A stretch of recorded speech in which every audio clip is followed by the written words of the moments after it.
Hello, I am here today to show you how to solve some rational equations, and I actually threw in two word problems that are very similar to each other, and then today we're going to just give you all the notes, and then tomorrow you are going to be actually practicing. So I'm going to zoom in a little bit because I can see that it's kind of hard, but I just wanted you to be able to write some of that stuff down. And for the word problems, you can just do the math. You don't have to write down the word problem. But I just wanted to make sure I went ahead and explained it. Okay, so we're gonna zoom in to this guy over here, and we are obviously solving for x. So some of you guys will remember, we're just trying to get x by itself. So when I see a problem like this, what I tend to do is, just because I love proportions, is I tend to go ahead and in my head, I say, well, that's the same thing as this right here. And then I cross multiply. All right, when I cross multiply, I have to say 2 times this entire denominator. So 2 times x plus 4 equals 1, right? Now I'm gonna distribute that 2. And once I have it like this, now you should know exactly, run through a little drill, try to get x by itself, subtract the 8, divide by 2, and we are done. So the thing is we don't care if it is an improper fraction. That is totally fine. We can just gonna leave our answer like that. All right, so very similar. Once again, I'm gonna go ahead and just act like it's two fractions, cross multiply, distribute my 5, add my 15, and then divide by 5. So my answer is 16 over 5. So that's basically, the run through of the math. Now I wanted to talk to you about a few word problems because, I feel like word problems are something that can get a little bit tricky. So it says, and I drew pictures and sometimes I figure out a little differently, but I'm gonna walk you through this. It says, it takes 12 hours to fill a pool with two pipes. Okay, so I have a pool, and I have 2 pipes going into the pool. All right, I just like to draw a picture, even though I'm not even gonna probably use that. You like my beautiful pool. The water in one pipe flows 3 times faster than the water in the other pipe. Okay, so this pipe here is going 3 times faster than this pipe. Okay, 3 times faster. All right, as the water in the other pipe. How long will it take the slower pipe? So obviously this is the slower pipe. We want to know how long will it take the slower pipe to fill the pool if it was doing it by itself. Okay, so I kind of think about this like as if I'm more of a picture, and then I'm going to show you mathematically if you're kind of that person. But what I do is I thought about the pool like this. All right, here's the pool. And together they're filling it up in 12 hours. So I'm gonna go ahead and divide this pool into 12 sections. All right, so that's 2. Now I have to do 1, 2, 3, 4. 1, 2, 3, 4, 5, 6. Okay, so I have the pool in 12 sections. All right, well, when I look at this one section, so now I'm saying, okay, this is 12 sections, they're filling, so each of these sections stands for an hour in my mind, all right? Well, this is going 3 times faster than this one. So I'm gonna say, okay, that's 1, 2, 3. Basically, the slow pipe, which I'm gonna put here, the slow pipe is filling it up, and every time the slow pipe is filling it up, this faster pipe is going at 3 times the rate. All right, so that's what's happening for 1 hour. So if it's asking me for what the slower pipe is doing, how long is it gonna take to fill up the whole thing? Well, now I can totally reason that out and say, well, in 1 hour, it's filling up this little section. So how many of these little sections are there in this whole thing? Well, this is 1 of 4, right? So over here, now this would be 2 of 8. So it would take 1, 2, 3, 4, 5, 6, 7, 8, 9, 10. I would keep counting. So basically I'm gonna say 1, 2, there was 12. 12 times 4, because I broke that into 4 sections, 48. So it is gonna take that little pipe 48 hours to fill it up. okay? That is how I kind of reason it out, and to me, that makes the most sense. But to show you algebraically, if you want to use what they're using, I'm going to kind of walk you through that. This is not how the book said it. That's how my mind works. One way that you can do it as well is you can say, okay, the first pipe, or the smaller pipe, is filling it up one part, 1 out of x. The other pipe is filling out 3x. So like in 1 hour, 1 part is being filled up, or for every hour, this guy is doing 1 and this guy is doing 3. And in 1 hour, 1/12 of the pool will be filled up. So this is all like in an hour. In an hour, 1 little section is filled up. This guy's going 3 times faster. And after an hour, it's going to be 1/12. Okay, so now I can add that, and I get 4 over x equals 1/12. Whoops. Go ahead and cross multiply. 48 equals x. All right, so that's doing it algebraically. That's kind of reasoning out in your head. All right, let's do another similar problem. This says, Arthur and Cheyenne paint a room in 6 hours. Cheyenne works twice as fast as Arthur. How long will it take Cheyenne to paint the wall alone? And I know some of you guys think of much quicker ways than I do, and that's fine too. So I'm gonna say, okay, here is this room that has to be painted, and it has, they painted in 6 hours. Okay, so I have the room, that's my 6 hours. Cheyenne is twice as fast than Arthur. So Cheyenne, so we're gonna say that this guy is Arthur. He's the slowest one, Arthur. Okay, how long will it take Cheyenne to paint the wall? So if you think about here, this is taking her 1 hour. So that means this is taking her 2 hours, 3 hours, 4 hours, 5 hours, 6 hours, 7 hours, 8 hours, 9 hours. So because basically, that was considered 1 hour, 2 hours. Hopefully that makes sense. That's kind of how I like to do it. Mathematically, if you have Arthur and Cheyenne, you're gonna say that Arthur plus Cheyenne, in the total time. Okay, so we have Arthur is doing 1 part while Cheyenne is doing 2. And that if they finish the room in 6 hours, that means in 1 hour, they will be 1/6 of the way. So then you have 3 over x equals 1/6. So therefore, x equals 18. Now remember, x, this is the slower person. So it's taking, or I shouldn't even say it's a slower person. X, if you put that back into Cheyenne, right? If you put it into Arthur, basically it would take Arthur 18 hours if he was doing it by himself. But if you plug the 18 back into here, 2 18s, your answer is going to be 2, is going to get you, if it's taking him 18 hours, then it would be 9 hours because he's doing it twice as fast, okay? All right, so we get that either way. All right. Those are just gonna be the only 2 types of word problems I'm throwing at you. And then these are a little more complicated problems, but the good thing about them is they're great practice. You kind of already know what you're doing. You just need a few little reminders. And I want to talk to you what an extraneous solution is, because with these problems, we have to check. This is kind of like before when we were plugging it back in, and remember the denominator can't be 0. So we were saying, okay, well, can that count or not? It's this exact same thing. All right, so let's look at this first problem. Well, right here, I'm going to look here and say, oh, let me factor this, because I'm hoping this has something to do with this right here. And lucky for me, when I factor this, I get x minus 3, x minus 5. Okay.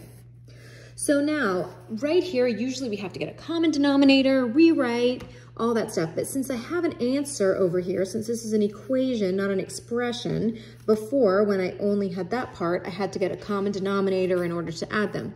Now I have this side over here. So what I can do, which is a major shortcut, is I can say, like, what's the common denominator? If I looked at this denominator, and this denominator, what would be the common denominator? Well, it's this right here. this would be the common denominator. So, and this you're really gonna end up kind of doing in your head, but I'm gonna write it out just for this problem.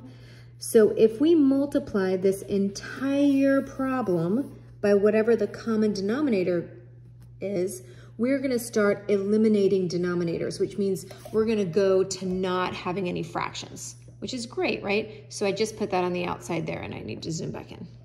Okay, so now if I were to multiply, let me scoot over. If I were to multiply this times this, you see how these would cross cancel out and I would only be left with this. So this fraction right here ends up just being x minus 3 and my denominator's gone because it's cross canceled out. Now I'm gonna do the same thing. It's like I'm distributing this to over here. Well, now my x minus 3 is gonna cancel out and I'm gonna be left with this. Okay, now I have to do this all the way to over here and the whole denominator is gonna cancel out and I'm gonna be left with just my 2. How nice is that? No fractions. So now I'm gonna combine like terms. X plus x is 2x minus 8 equals 2. And now I'm just rocking and rolling. Add 8 to both sides. 2x equals 10, x equals 5. Now, what I have to do with this problem is I have to see, wait, did I do something wrong? Hold on. Oh, I totally did something wrong. When I look up here, I noticed that that was an x. So I really had to put this x on the outside. So sorry, you guys, I'm gonna have to backtrack. Sorry. I know that's a pain. Okay, so let me back up. I canceled that out. I brought down the x minus 3. That's exactly what I said before. What I forgot was that this x is there. So the x minus 3 and the x minus 3 cancel out, but now I still have that x. All right. So now what I have to do is I have to put x minus 3. I have to distribute this. X squared minus 5x equals 2.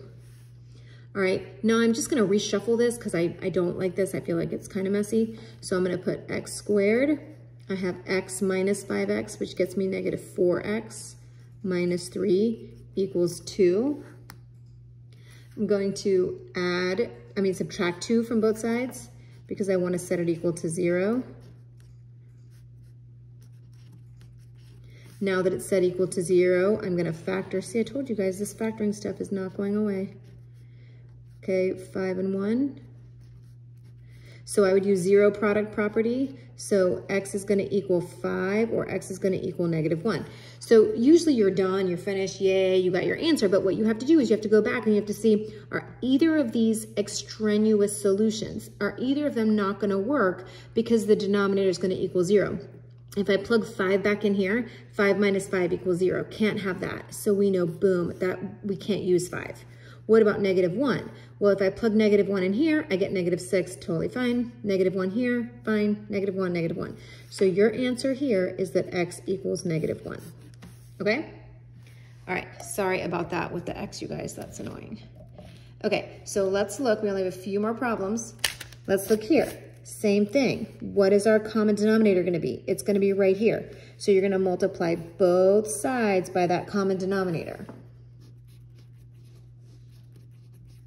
Right? You're multiplying both sides by that.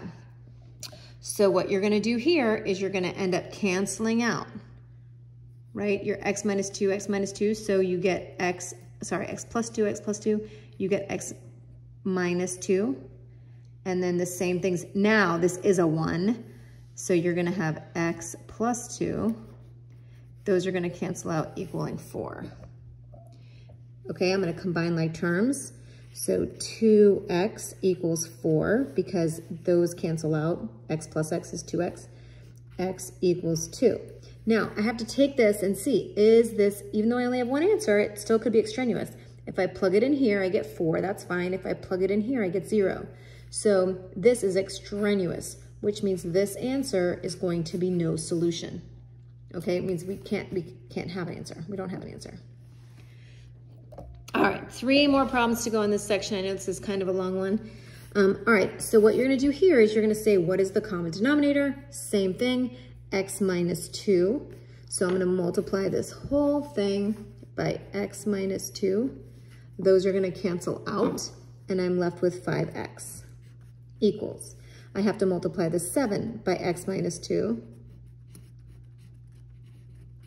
And then the x minus 2 would cancel out here or here, and then I have plus 10. Okay, I have to distribute that 7.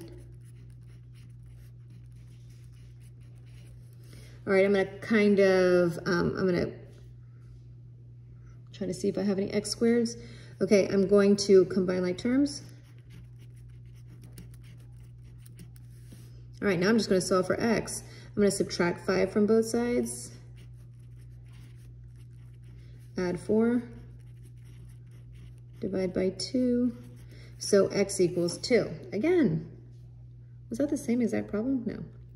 All right, so now let's see if it's extraneous. I plug it back in here. It is another problem with no solution. Okay, let's hope they're not all like that.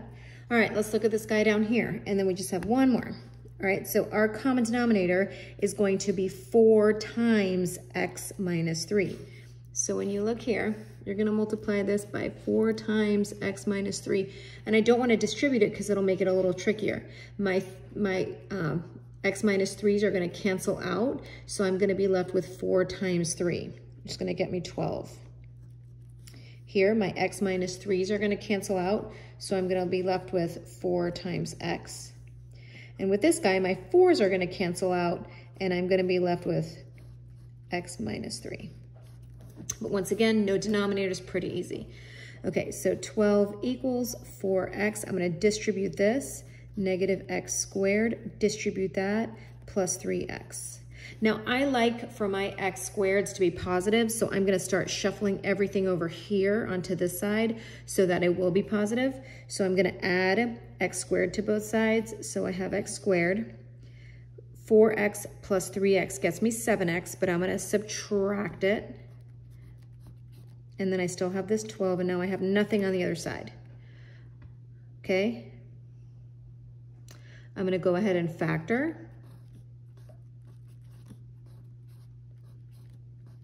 Tells me the signs are the same, 5 and 2, nope.